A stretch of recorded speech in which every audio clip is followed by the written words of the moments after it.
ਡੰਡੌਤ ਬੰਦਨ ਅਨਕ ਬਾਰ, ਸਰਬ ਕਲਾ ਸਮਰਾਥ। ਡੋਲਨ ਤੇ ਰਾਖੋ ਪ੍ਰਭੂ, ਨਾਨਕ ਦੇ ਕਰ ਹਾਥ। ਵਾਹਿਗੁਰੂ ਜੀ ਕਾ ਖਾਲਸਾ, ਵਾਹਿਗੁਰੂ ਜੀ ਕੀ ਫਤਿਹ। ਗੁਰੂ ਪਿਆਰੀ ਸਾਧ ਸੰਗਤ ਜੀ, ਆਪ ਜੀ ਨੇ ਧੰਨ ਧੰਨ ਪਿਆਰੇ ਬਾਬਾ ਈਸ਼ਰ ਸਿੰਘ ਜੀ ਦੇ ਅੰਮ੍ਰਿਤਮਈ ਬਚਨ ਸਰਵਣ ਕੀਤੇ ਹਨ। ਮਹਾਨ ਪਰਉਪਕਾਰੀ ਬਾਬਾ ਜੀ ਨੇ ਦੁਨੀਆ ਨੂੰ ਇਹਨਾਂ ਬਚਨਾਂ ਦੇ ਨਾਲ, ਧੰਨ ਧੰਨ ਸ੍ਰੀ ਗੁਰੂ ਗ੍ਰੰਥ ਸਾਹਿਬ ਦੇ ਨਾਲ ਜੋੜਿਆ ਅਤੇ ਖੰਡੇ ਬਾਟੇ ਦਾ ਅੰਮ੍ਰਿਤ ਪਾਨ ਕਰਾ ਕੇ ਕਲਗੀਧਰ ਪਾਤਸ਼ਾਹ ਦੇ ਚਰਨਾਂ ਦੇ ਨਾਲ ਜੋੜਿਆ, ਖਾਲਸਾ ਪੰਥ ਵਿੱਚ ਸ਼ਾਮਲ ਕੀਤਾ। ਸੋ ਮਹਾਨ ਪਰਉਪਕਾਰੀ ਬਾਬਾ ਜੀ ਨੇ ਐਸੇ ਪਰਉਪਕਾਰ ਕੀਤੇ ਅਤੇ ਐਸੀਆਂ ਪੜ੍ਹਾਈਆਂ ਕੀਤੀਆਂ। ਬਾਬਾ ਜੀ ਨੇ ਆਪਣੇ ਵਿਹੰਗਮਾਂ ਨੂੰ, ਸੰਗੀਆਂ ਨੂੰ ਮਹਾਂਪੁਰਖਾਂ ਵਾਲੀਆਂ ਪੜ੍ਹਾਈਆਂ ਕਰਾਈਆਂ। ਬਾਬਾ ਜੀ ਨੇ ਦੁਨਿਆਵੀ ਕੋਈ ਹੋਰ ਕੰਮ ਹੀ ਨਹੀਂ ਚਲਾਇਆ। ਇੱਕੋ ਇੱਕ ਗੁਰੂ ਗ੍ਰੰਥ ਸਾਹਿਬ ਦੀ ਸੇਵਾ, ਗੁਰਬਾਣੀ ਦਾ ਕੀਰਤਨ, ਗੁਰਬਾਣੀ ਦੀ ਕਥਾ, ਗੁਰਬਾਣੀ ਦਾ ਹੀ ਪ੍ਰਚਾਰ ਬਾਬਾ ਜੀ ਨੇ ਇੱਕੋ ਇੱਕ ਗੁਰਮਤਿ ਨੂੰ ਪ੍ਰਵਾਨ ਕੀਤਾ। ਸੋ ਸਾਰੀਆਂ ਸੰਗਤਾਂ ਨੂੰ ਗੁਰੂ ਗ੍ਰੰਥ ਸਾਹਿਬ ਦੇ ਨਾਲ ਜੋੜਿਆ।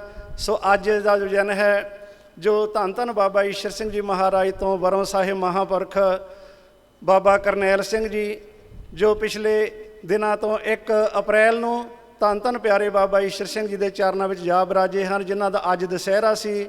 ਨਾਨਕਸਰ ਠਾਠ 13 ਮੰਜ਼ਲੀ ਠਾਠ ਝੋਰੜਾਂ ਵਿਖੇ ਉਸ ਸਮਾਗਮ ਦੇ ਵਿੱਚ ਸਾਰੇ ਨਾਨਕਸਰ ਦੇ ਮਹਾਂਪੁਰਖ ਪਹੁੰਚੇ ਹੋਏ ਸਨ।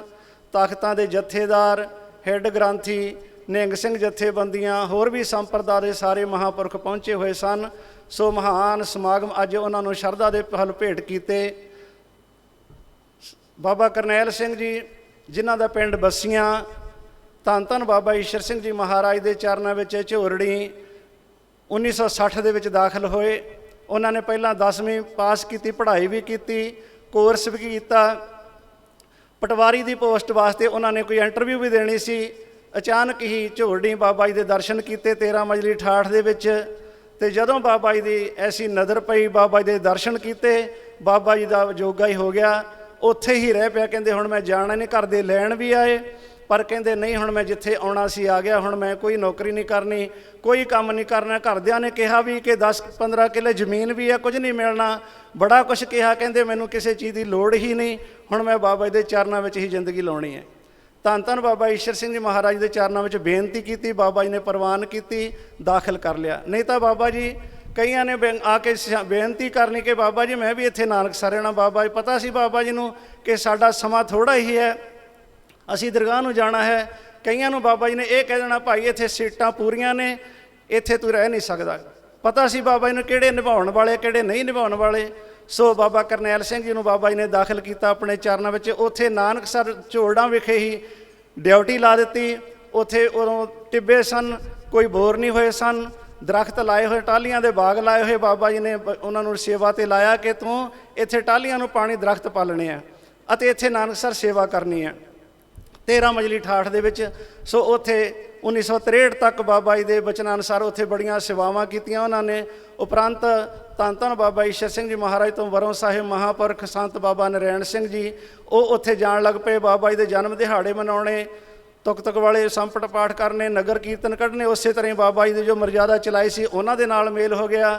1998 ਤੱਕ 35 ਸਾਲ ਫਿਰ ਧੰਨ ਧੰਨ ਬਾਬਾ ਨਰੈਣ ਸਿੰਘ ਜੀ ਦੇ ਨਾਲ ਫਿਰ ਉਹਨਾਂ ਨੇ ਉਹ ਸੇਵਾ ਕੀਤੀ, ਦਿਨ ਰਾਤ ਇੱਕ ਕਰਕੇ, ਜੋ 13 ਮੰਜ਼ਲੀ ਠਾਠ ਵੀ ਬਣੀ। ਹੋਰ ਵੀ ਸੇਵਾਵਾਂ ਇੱਥੇ ਵੀ, ਜੋ ਪਾਠੀਆਂ ਦੇ 3-4 ਮੰਜ਼ਿਲਾ ਬਿਲਡਿੰਗ ਬਣੀ ਹੋਈ ਹੈ, ਸਰੋਵਰ ਬਣੇ, ਉੱਥੇ ਵੱਡੇ ਵੱਡੇ ਹਾਲ ਬਣੇ। ਸੋ ਬੇਅੰਤ ਸੇਵਾਵਾਂ ਕੀਤੀਆਂ। ਉਹਨਾਂ ਤੋਂ ਬਾਅਦ ਫਿਰ ਸਤਿਕਾਰਯੋਗ ਸੰਤ ਬਾਬਾ ਘਾਲਾ ਸਿੰਘ ਜੀ ਦੇ ਨਾਲ ਮੇਲ ਹੋਇਆ।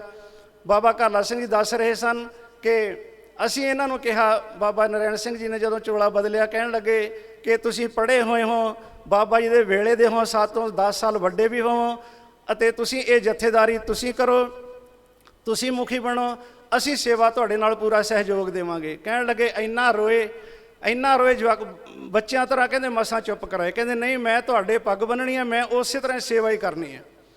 ਸੋ ਇਸੇ ਤਰ੍ਹਾਂ ਹੀ ਹੋਇਆ। ਫਿਰ ਅਖੀਰ ਤੱਕ ਦੇਖੋ 1 ਅਪ੍ਰੈਲ ਤੱਕ 2022 ਤੱਕ ਐਸੀ ਸੇਵਾ ਕੀਤੀ, ਅਥਾਹ ਸੇਵਾ, ਜੋ 60-62 ਸਾਲ ਐਸੀ ਸੇਵਾ ਕੀਤੀ। ਇੱਕ ਮਿਸਾਲ ਕਾਇਮ ਕਰ ਦਿੱਤੀ ਕਿ ਸੇਵਾ ਕਿਵੇਂ ਕਰੀਦੀ ਹੈ। ਹੋਰ ਉਹਨਾਂ ਨੂੰ ਨਾ ਕੋਈ ਖਾਣ ਦਾ, ਨਾ ਕੋਈ ਪਹਿਨਣ ਦਾ, ਨਾ ਕੋਈ ਆਰਾਮ ਸੁੱਖ ਆਰਾਮ ਦਾ। ਪੜ੍ਹੇ ਲਿਖੇ ਵੀ ਸਨ, ਐਸੇ ਵੀ ਨਹੀਂ ਸਨ ਕਿ ਥੋੜ੍ਹੇ ਜਿਹੇ ਮਸਤਾਨੇ ਸਨ, ਬੜੇ ਸੂਝਵਾਨ ਸਨ, ਪਾਠੀ ਵੀ ਸਨ, ਰਾਗੀ ਵੀ ਸਨ, ਅੰਮ੍ਰਿਤ ਵੀ ਛਕਾਉਂਦੇ ਰਹੇ। ਸੋ ਐਸੇ ਸੂਝਵਾਨ, ਪਰ ਸੇਵਾ ਦੇ ਨਾਲ ਇੰਨਾ ਪਿਆਰ, ਕਹਿੰਦੇ ਅਸੀਂ ਸੇਵਾ ਹੀ ਕਰਨੀ ਹੈ। ਸੋ ਧੰਨ ਧੰਨ ਬਾਬਾ ਈਸ਼ਰ ਸਿੰਘ ਜੀ ਮਹਾਰਾਜ ਦੇ ਸਥਾਨ 'ਤੇ ਅਥਾਹ ਸੇਵਾ ਕਰਦੇ ਹੋਏ ਬਾਬਾ ਜੀ ਦੇ ਚਰਨਾਂ ਵਿੱਚ ਜਾ ਬਰਾਜੇ।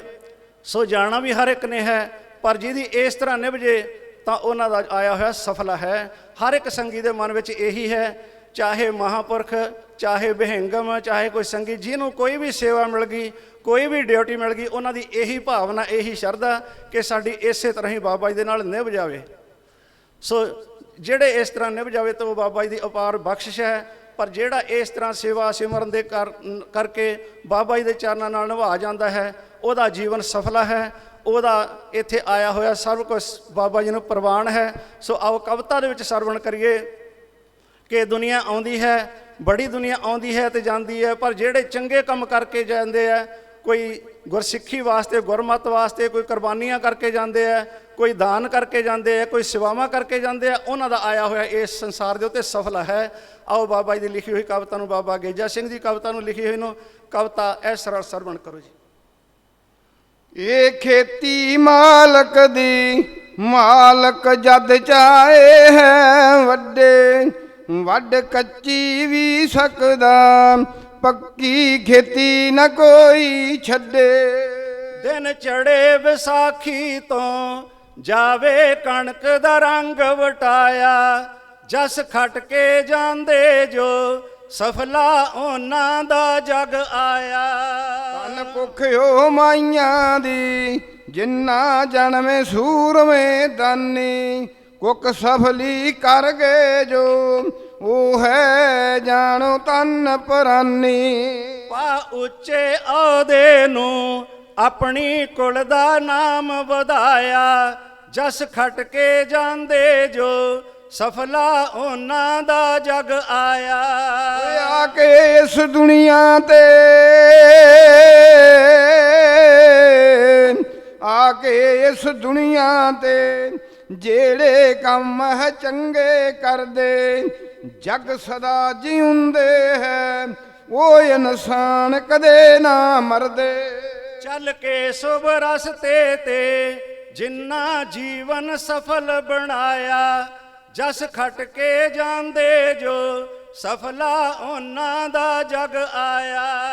ਜੋ ਰਣ ਵਿੱਚ ਜੂਝ ਮਰੇ, ਕਰ ਗਏ ਧਰਮ ਹੇਤ ਕੁਰਬਾਨੀ, ਹੈ ਜ਼ਿੰਦਗੀ ਵਾਰ ਦਿੱਤੀ ਧਰਮ ਦੀ ਹੋਣ ਨਾ ਦਿੱਤੀ ਹਾਨੀ। ਪਾ ਗਏ ਸ਼ਹੀਦੀ ਨੂੰ ਮੂੰਹ ਨਾ ਰਣ ਦੇ ਵਿੱਚੋਂ ਪਵਾਇਆ, ਜਸ ਖੱਟ ਕੇ ਜਾਂਦੇ ਜੋ ਸਫਲਾ ਉਹਨਾਂ ਦਾ ਜਗ ਆਇਆ।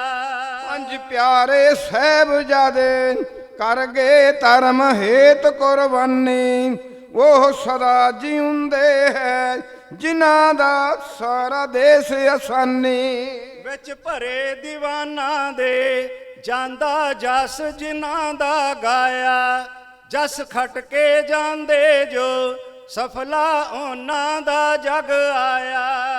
ਦੀਪ ਸਿੰਘ ਮਣੀ ਸਿੰਘ ਜੀ, ਤਾਰੂ ਸਿੰਘ ਹੈ ਕਰ ਦਖਲਾਈ, ਭਗਤ ਸਿੰਘ ਸੂਰਮੇ ਨੇ ਤੰਦੀ ਫਾਂਸੀ ਦੀ ਗੱਲ ਪਾਈ।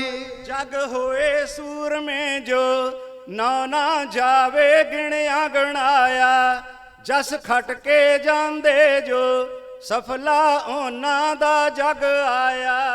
ਬਲ ਰਾਜੇ ਕਰਨ ਜਹੇ,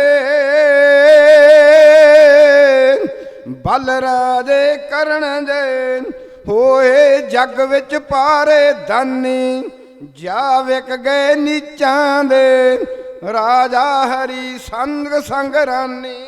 ਬਿਨਾ ਲਏ ਰੁਪਈਏ ਤੋਂ ਪੁੱਤ ਨਾ ਸਕਾ ਫੂਕਾ ਫੁਕਾਇਆ, ਪੁੱਤ ਨਾ ਸਕਾ ਜੋ ਨਹੀਂ ਫੁਕਾਇਆ, ਜਸ ਖੱਟ ਕੇ ਜਾਂਦੇ ਜੋ ਸਫਲਾ ਉਹਨਾਂ ਦਾ ਜਗ ਆਇਆ। ਉਹ ਕਰਕੇ ਤੇ ਸਿਮਰਨ ਜੀ ਰਾਜਾ ਜਨਕ ਮੁਰਾਤਬਾ ਪਾਇਆ, ਦੇ ਕੇ ਇੱਕ ਨਾਮ ਕਣੀ ਨਰਕੋਂ ਲੱਖਾਂ ਜੀਵ ਛੁਡਾ ਗਿਆ। ਨਾ ਉੱਠਿਆ ਧਰਤੀ ਤੋਂ ਪਾਲੜਾ ਨਾਮ ਦਾ ਜਦੋਂ ਤੁਲਾਇਆ, ਜਸ ਖਟ ਕੇ ਜਾਂਦੇ ਜੋ ਸਫਲਾ ਉਹਨਾਂ ਦਾ ਜਗ ਆਇਆ।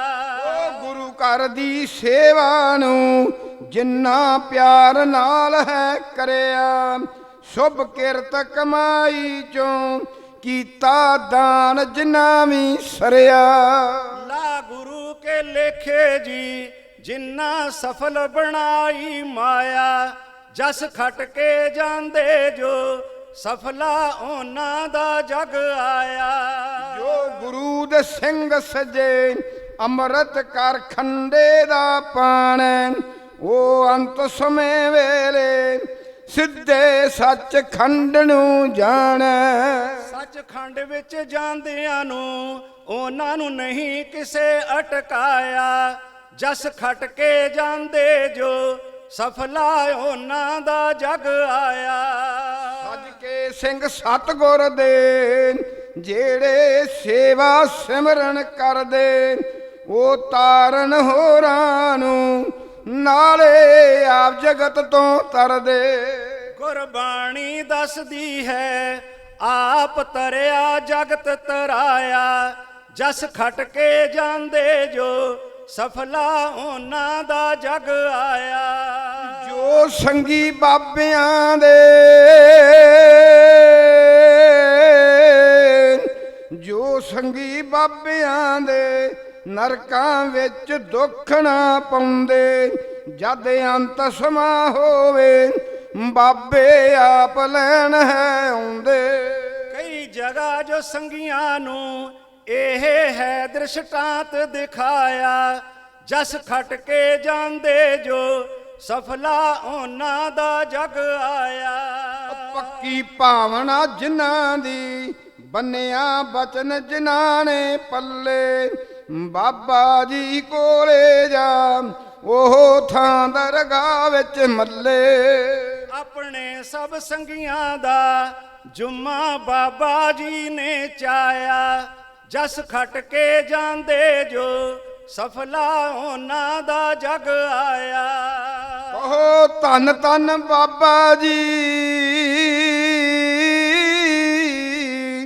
ਕਹੋ ਧੰਨ ਧੰਨ ਬਾਬਾ ਜੀ, ਜਿਹੜੇ ਅੰਤ ਵੇਲੇ ਬਾਂਹ ਫੜਦੇ, ਹੱਥ ਜੋੜ ਕਹੋ ਸਾਰੇ ਕੱਜਣ ਦੋ ਲੋਕਾਂ ਦੇ ਪਰਦੇ।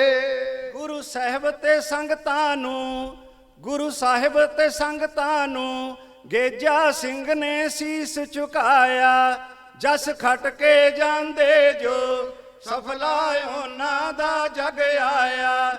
ਜਸ ਖਟ ਕੇ ਜਾਂਦੇ ਜੋ ਸਫਲਾ ਉਹਨਾਂ ਦਾ ਜਗ ਆਇਆ।